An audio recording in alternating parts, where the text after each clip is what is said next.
Hello, everybody. Dr. Lonnie Stewart here from the Healthcare Education Transformation Podcast. Are you a physical therapy student about to start studying for the National Physical Therapy Examination? Or maybe you're a professor, a program director, or clinical instructor who teaches DPT students preparing for the NPTE? Either way, we would recommend checking out our sponsor, NPTE Final Frontier, and the community they've built around preparing for and succeeding on the NPTE. That exam and the preparation that goes along with it can be long, tedious, difficult, and stress-inducing, but it doesn't have to be. NPTE Final Frontier has the tactics and resources to help address all of the usual barriers. They even have scholarships to help with NPTE study courses, FSBPT registration fees, and even research opportunities. And if that's not enough, they're even donating to the very first annual HET Podcast Scholarship to be awarded at the end of every year. Go to npteff.com for all of the details and use code HET for 10% off all purchases. Links to both the NPTE Final Frontier and their scholarship options are available in the show notes. And now, let's get ready to learn. Hello, everybody, and welcome to another episode of the Healthcare Education Transformation Podcast. I'm your host, Dr. S. Scott Field. And with us today, special guest, Dr. Angela Sontelli Gisselman. We're going to talk a little bit about leadership, especially shared leadership. We've been on a little bit of a leadership journey this year. I feel like we've had an overall arching theme with leadership, and there's a good reason for that. After we went through COVID, I feel like healthcare leadership kind of took a hit on the chin. I feel like we kind of went in the wrong direction a little bit. It felt like leadership wasn't exactly prepared and ready to handle this. Not that somebody can ever predict something like like COVID-19. However, it's becoming more important than ever to craft great leaders in the world of healthcare. And so we're here today to talk a little bit about that. Angela, if you wouldn't mind, tell us a little bit about your academic journey and how it's led you to where you're at today. Yeah, sure. Thank you for having me, first of all. So I am from Ohio. I'm an Ohio native, and my undergraduate degree was at Miami of Ohio, which is the original Miami of Ohio, not Florida, to be confused with Florida, because I like to educate everybody that Miami of Ohio was around before Florida was a part of the United States of America. And then I went from there to Duke for my Doctor of Physical Therapy degree. I was out in the field for a few years and then really kind of wanted more. And I had the opportunity to be the first orthopedic resident at University of North Carolina, Chapel Hill. So that was an awesome opportunity to hone my skills in orthopedics. Graduated from that program and was working out in an outpatient kind of sports ortho clinic. And then again, realized I need more. I wanted more. So I went back to a mentor of mine from Duke, and he said to me, "Hey, you want to do a PhD, right?" And I was like, "I think so. Why not?" And that connection went from a conversation to a connection with a supervisor in New Zealand. And so I applied to and was accepted for a PhD journey at the University of Otago, which is in Dunedin, New Zealand. So my husband and I up and left and moved and lived there and worked and learned for 3 years, where I did my PhD. Then came back and I had my first academic post at High Point University, and now I'm at Tufts University at our DPT Phoenix location. So that's a very fast track overview. Yeah, very cool. Unfortunately, through Duke and Chapel Hill, you check off two of my most hated schools. I'm a Wake Forest guy myself. Dr. Kyle Covington, who you probably know from Duke, was also a Wake Forest guy. He and I graduated together before he went over to the dark side there in Duke. But no, it's always good times there in North Carolina. I miss it, greatly. It's been a great part of my life. I enjoyed all my time there in Carolina. So yeah, let's get down to the meat and potatoes a little bit of today's episode. You gave a great presentation at ELC on shared leadership. Tell us in its simplest form what the definition of shared leadership is. What is that? I think I want to start out first that this is not my idea, or I'm not the expert, Sure, but I have been a very grateful recipient of shared leadership since my first academic post. And to me, in higher education, but also in healthcare, shared leadership is a model that, first of all, there's distributed responsibilities and roles where you are giving the power and the expertise to the people who know it best. And you come to the table not to tell other people how to do their job, but to receive the information because they are the ones that are in it, that know what they're doing, that can give you the information to make the higher level decisions as a team. And importantly, the way we preserve legacy in an organization, in higher education, when someone moves on or is promoted or it retires and is done with their career. So it's, I think, twofold, efficiency, but it's also preserving legacy for transitioning of roles. Yeah, one of the things that I took away from that talk, you just alluded to it, is efficiency. You are super efficient, from everything to meetings down to scheduling, down to content. Tell us more about why efficiency is so important with regards to shared leadership and how you approach it, because you are very good at it. Time is money. And I think I can't ignore the fact that I'm influenced by my dad, who was a businessman, and how higher education is also a business. Healthcare is also a business. And I think because of the nature that we are such compassionate, giving of ourselves, individuals, clinicians, we're not trained to take that into a model where efficiency is needed for many reasons. And so in higher education, efficiency also means that when you're in a room with people, you need to have a really defined purpose of why you're there. It's not simply just to give reports and for me to hear, it's to tackle the higher level things that are much greater than just that email, that need the brains in the room at the table to have those higher level conversations. I think it's also elevated to your point regarding with COVID. I'm in a hybrid model. And so we're in probably more, if not just as many meetings as anybody else. But those meetings to me need to be something that I can't get done over Teams with you or an email or a document where we're editing together. They need to be, I don't understand, you don't understand me, perspective, connecting, networking, partnership building versus editing of a document that we're sitting down together, for example.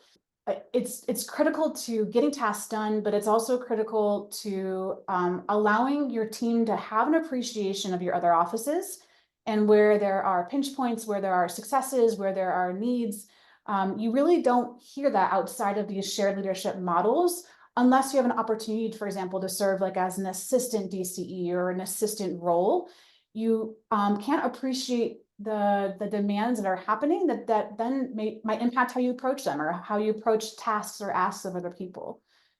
So I kind of went all over that answer, but did you want more specifics on No, efficiency? I think you hit the nail on the head there, because I can't tell you how many times I've heard people say that meeting could have been an email. And coming from a flex program as well, like, we're getting much better at recognizing what needs to be talked about in a meeting versus what can be handled in an email or a document, because we meet on campus every week, once a week on Tuesday. That's our meeting day. And because we only have that short time together, that's the really important stuff, right? Like the boulders that we need to conquer and what we have to kind of take care of.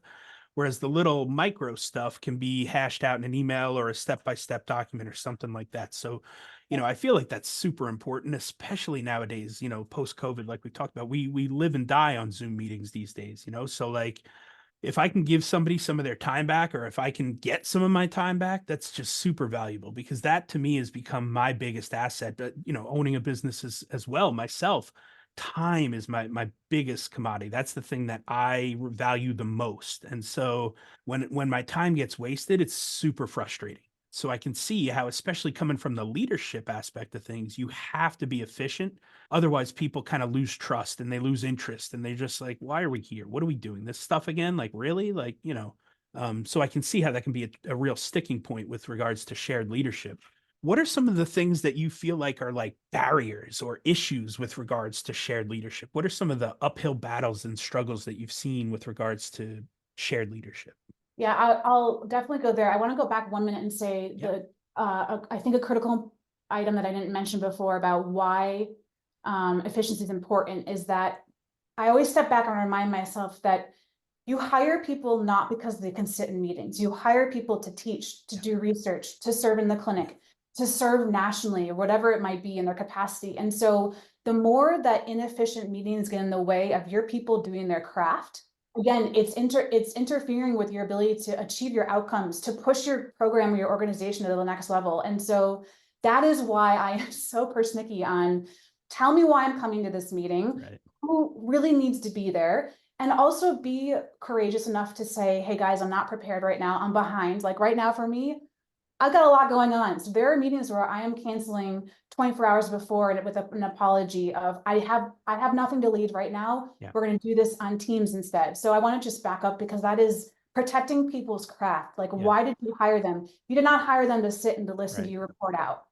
That's a super important thing to note because again, like people have expertise and authority in things, right? And if we do a SWOT analysis, like you said, you hired them on because of their strengths. And one thing that I found that leadership is either really good at and then they thrive or is tough for them is delegation. And so when you Yes. delegate people these tasks to go and do, if you're wasting their time and killing it with meetings and stuff that don't really need to be meetings, their time and expertise and authority is going to waste. So that's a great point. Yeah. So thanks for letting me backtrack. Yeah, And please. your question about challenges. So there are a few, and I will also say that there are times where I don't think a shared leadership model is what should be the primary means of a leadership situation. So, for example, there are decisions that are made within our program and department level that are made by one person, and they should be. But some of the challenges we run into, I think, will be of no uncommon or unfamiliar thing to anybody else. It starts with a C and ends in Asian communication. So, the matter of how often you communicate updates to core faculty, for example, or to associate faculty, what manner you do that, what frequency you do that, how much you do that. And there are some faculty who want everything, who want the details, the top to bottom, the decision making. There are some faculty that are like, give me the high level, I don't care about the rest. And so it's striking a balance between making sure that there is a sufficient amount of communication that meets the needs for everyone to feel that they are at that table still, that they have agency in decision making. They have, they have also a voice in that process is really critical. So that's communication is always the root. I think the root and the center and the root of all evil and all good in lots of situations. I would say too that the center of a well-functioning shared leadership model are people who, one, can hold themselves accountable to their task, who can delegate when time gets tough, or when they have individuals who are there that, for example, as a staff member working in their office or a faculty member, like as an assistant DCE, and who can lean on the other team members to say, I've got a lot going on right now, I need your help. And the beauty of the model is if I'm sitting at the table with, for example, our directors of student affairs and curriculum and clinical education and research, I know enough about their offices that I can step into some of these spaces and cover, not really the nitty gritty, but just if they're having a really overwhelmed or a rough time, that's what we do. And that same process is used for CAPTI items.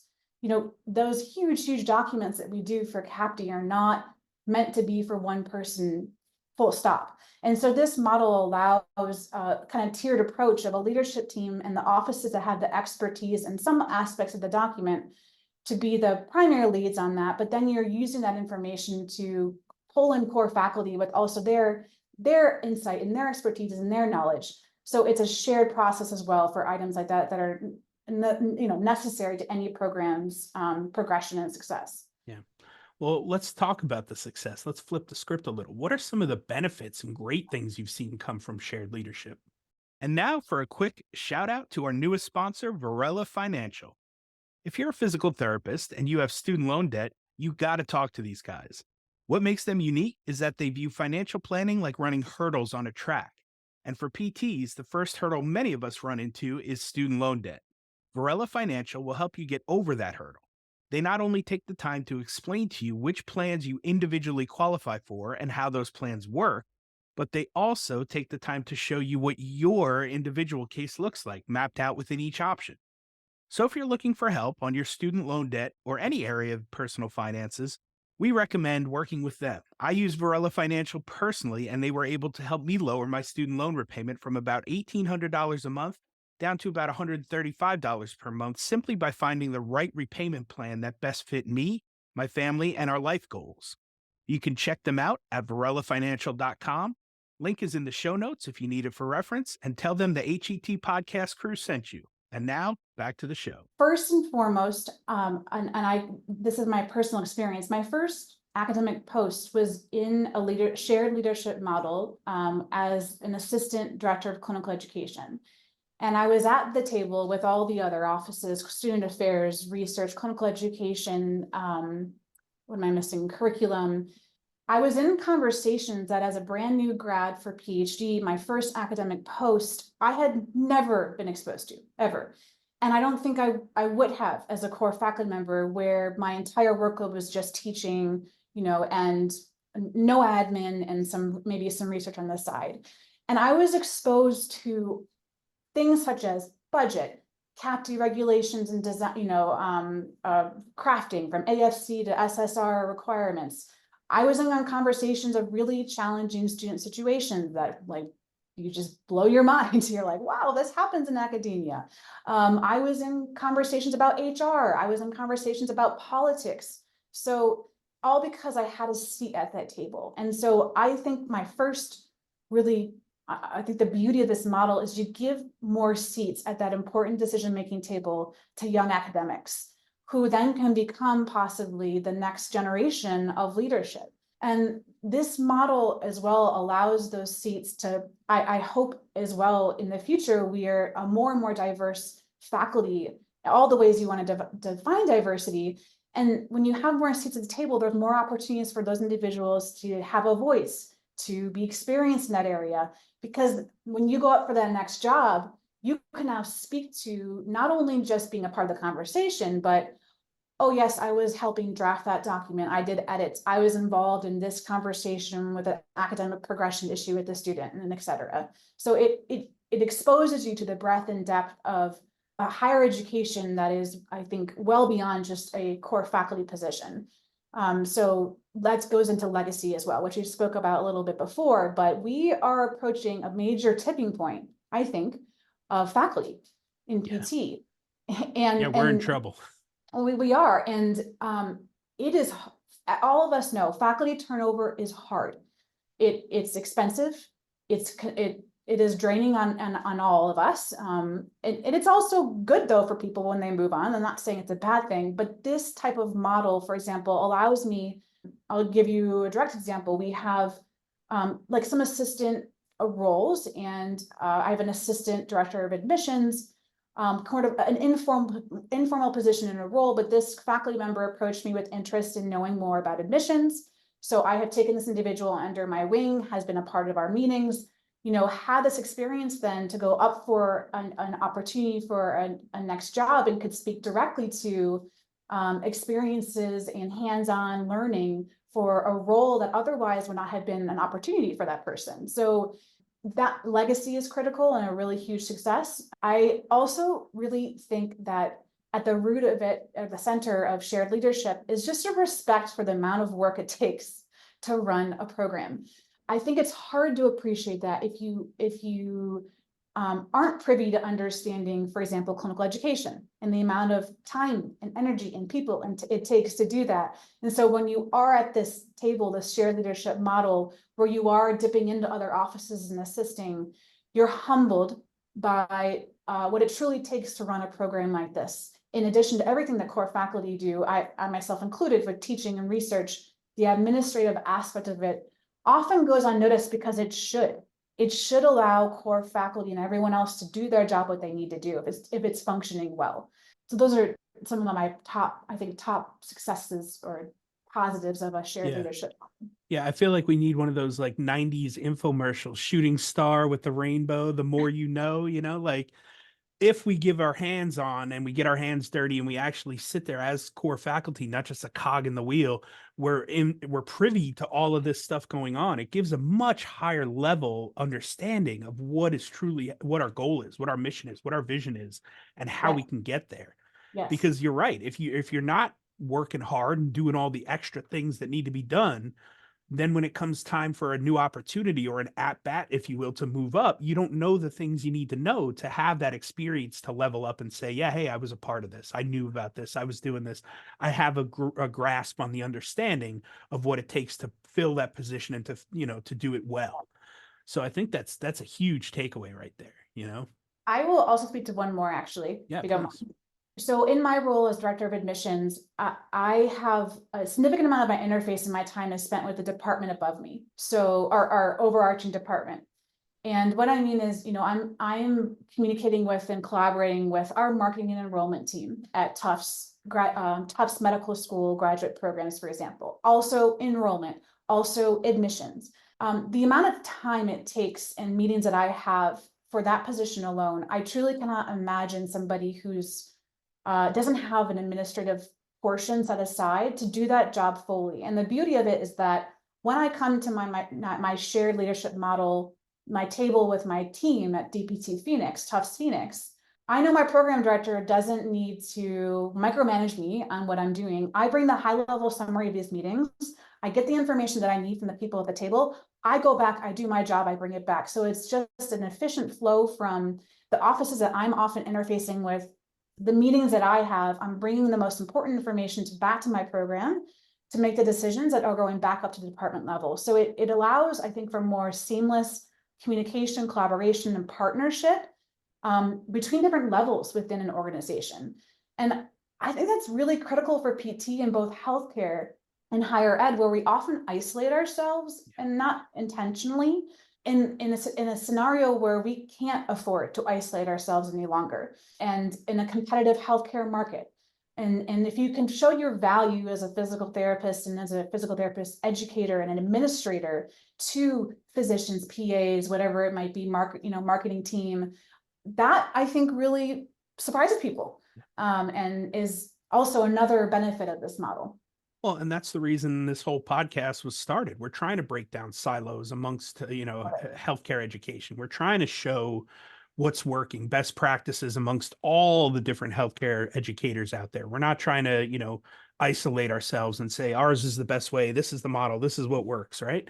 We're trying to have those conversations. We're trying to network and really have seats at the table so that, yeah, it may come down to something like, hey, you want to be the dean of the medical school? Like, yeah, you could totally do that because you've been interacting interprofessionally with all these other groups underneath the medical school, including physical therapy and the med students and the nursing students and blah, blah, blah, blah. Right. Like, even having an opportunity, right? I'm not a big believer in luck. I think you work really hard and you do the right things for a really long time. And when opportunity presents itself like that, you can step in and be that person because you've worked so hard at it and done all the right things to get you to that point, Yeah. And so I couldn't agree more that really gives us the opportunity to even have the seat at the table and really get those positions that are available to us as physical therapists, as educators, right? Above and beyond just our title. All right, well, let's say this. Let's say there's a new school just getting started or an old school that's completely looking to scrap it, tear it down, and start from scratch. How does somebody go about implementing this shared leadership model? What are some things they have to take into account or think about? How do you get started if you're interested?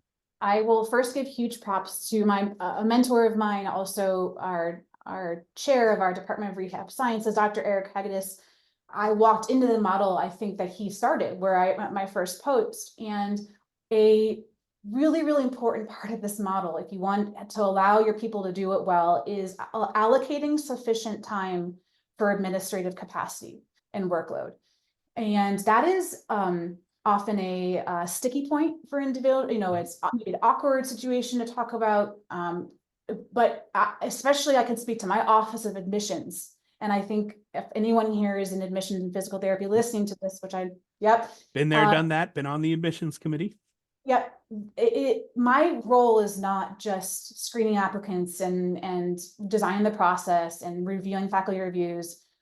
My role is, I think, which is even more pivotal now for all of us, is how do I differentiate Tufts Phoenix on the growing map of increasing number of programs and an increasingly competitive space for applicants and for quality applicants. And in order to do that well, I have to have the time allocated where I can interface and be the primary lead and expert for representing my program at marketing and enrollment and collaborations, and having time to be creative and to think bigger and to really pour energy into that space. And so first and foremost is being brave enough to say these people need more than 5% workload allocation. 10 is not even enough. 15 is not even enough for that administrative position if you want them to be able to do it well. Another benefit of that, to your point about our ELC talk that Dr. Evan Papa spoke about, is and he's a program director at Tufts Seattle. what he mentioned, the benefit of this model is when you have the opportunity to allocate more time administratively to the people at that leadership table, you as a program director can be a program director. You don't need to be a pseudo DOA, director of admission, the pseudo director of clinical education and curriculum. You can be the pioneer of driving your mission and vision of serving your faculty in their development, whatever that might look like for your program. You can be the person that should be looking at a 5, 10, 15-year budget. What are we doing? What are we returning on? What's our ROI? Because you have those experts coming in who are doing those meetings that we spoke to earlier. So one, be brave enough to ask for those allocations and administrative time so your people can do their job and do their work, protecting their craft. I think the other aspect would be reach out to some of us that are doing it. Can speak for my colleagues at Tufts that I'm especially this way. There's no reason why somebody needs to flounder and reinvent the wheel when some of us are already doing it. And it's not like a trademark secret thing. We're still figuring it out. It's not perfect. It's not always ideal. And like, reach out to us. Happy to give the ups, the downs, the good, the bad, the ugly. You don't need to start from complete scratch in a model like that. So those are my first two. You must have, or at least the must have is the workload allocation, and the two is reach out, collaborate, partner with people. Yeah, I hope that academia is moving more towards that, share what's working and best practices and, kind of shoo away that which isn't working. I think it's hard to say there's like some proprietary secret that we all know to be the best program out there. Like we haven't even figured out what programs work and which ones don't. So like, Yeah. we don't know what models are good. Is it a 2-year, 3-year, 4-year? Who knows? Like we're all just trying to do the best we can. So I think the more that we can share and collaborate, again, it's more of an open mindset. It's not that scarcity mindset, me. It's mine and I'm protecting it kind of thing. We need to be more open and share what's working and what's not if we're really going to give the best possible product we can to our students and really do right by them, because it's already a tough enough field to navigate and the debt to income ratio is bad and getting worse. It's a tough field right now. So why not try to find the best ways we can to serve our students, and I think that this model really for me was enlightening. It was refreshing. It felt good. It felt like, oh yeah, this is how it should be. And again, it's going to look different for everybody, and they're going to have different barriers, I'm sure, and different journeys to get there. But I think it's a model that could easily be successful in any sort of setting. So my hope is that we see more of it. Well, Angela, we ask all of our guests this one final question. And that question is, if you could change one aspect of higher education, whether it be DPT or otherwise, what aspect would you change and how would you change it? I would love to see a greater collaboration with our international colleagues. And I this like that one. comes from, I'm obviously, I have a bias here. Right. My training was in New Zealand, but I think we would find that a few things. I think we'd find a lot of our struggles are the same. Our eyes would be open to the ways in which some countries are light years ahead of us in the United States, in ways in areas such as DEIJ efforts, in areas that we're, I think, finally starting to put appropriate attention and time towards progressing and making it a priority. I think we would also see other methods and pathways to securing our foot and our grounding in our healthcare system here in the United States. Because as I'm always reminded, physiotherapy, I also wish we were called physiotherapists. Yeah. That's another conversation for a different day. But physiotherapy, in the UK and in New Zealand has always had a place in primary care and first off the street from the get-go. And we've got there, we're there, we've done incredible work in advocacy, and we're still trying to, grow.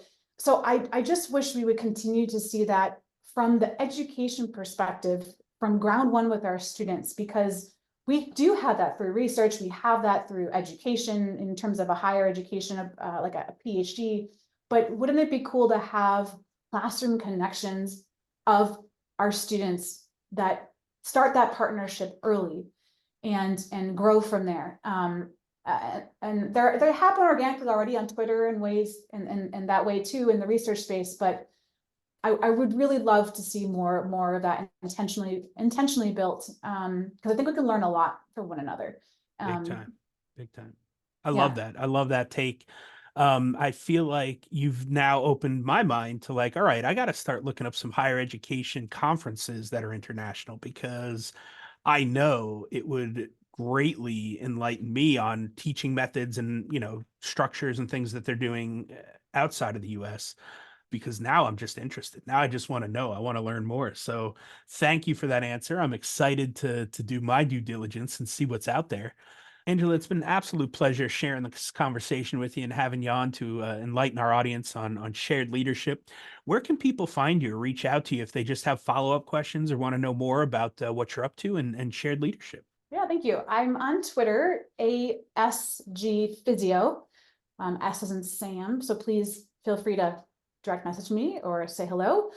And then I work at Tufts University, the DPT program in Phoenix. I can be reached at Angela, Gisselman, Gisselman at tufts.edu. That's the best way to get a hold of me, would be either the Twitter channel or an email. I'm happy. I'm a collaborator and team player at heart. So it fills me up when people reach out. Awesome. We'll put those links in the show notes so everyone can find you easily. Angela, thank you so much. It's been an absolute pleasure chatting with you. Thanks for having me. Well, I hope that episode was entertaining as much as it was informational and educational. If you enjoyed this episode or any of our past episodes, we ask you to please subscribe to the podcast and leave us a rating and review. And please share out the episodes to those who you feel may be able to benefit from them. We also urge you to follow us on all social media platforms at HET Podcast and let us know what topics or experts you would like to hear from in future episodes. And just as a reminder, none of the information on today's show should be considered medical advice. It's simply infotainment or edutainment to help educate our audience.